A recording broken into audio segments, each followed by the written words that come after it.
ఇవాళ నా సైట్లో పిల్లర్ బాక్సులు వేసి కాంక్రీట్ అనేది పోర్ చేస్తున్నాను.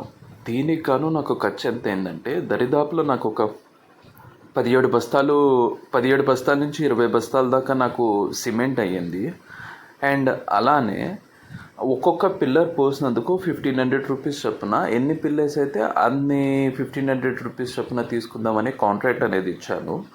సో ఇందిట్లో వాళ్ళు మనకి ఇచ్చేది పిల్లర్ బాక్సులు వేస్తారు, ఒక సిపాయి బల్ల తెచ్చుకుంటారు, అండ్ అలానే మిల్లర్ తెచ్చుకుంటారు, మనుషులు వచ్చి చేసి వెళ్తారు.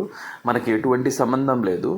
నీట్గా జాగ్రత్తగా వైబ్రేటర్ కూడా పెట్టి వాళ్ళే చేశారు.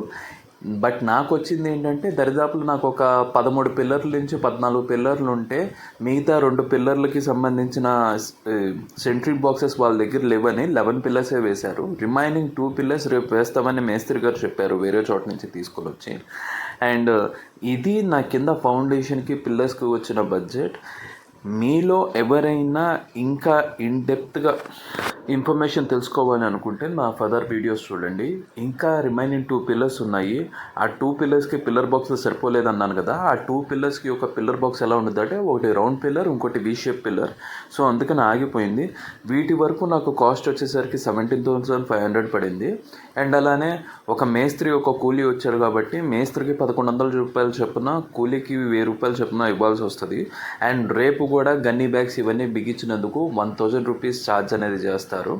సో చూద్దాం, కింద ఓన్లీ ఫౌండేషన్ పిల్లర్స్కే కాస్ట్ ఎంత అయింది ఏంటి అనే విషయాన్ని మీకు క్లియర్గా తెలియజేయాలనుకుంటున్నాను.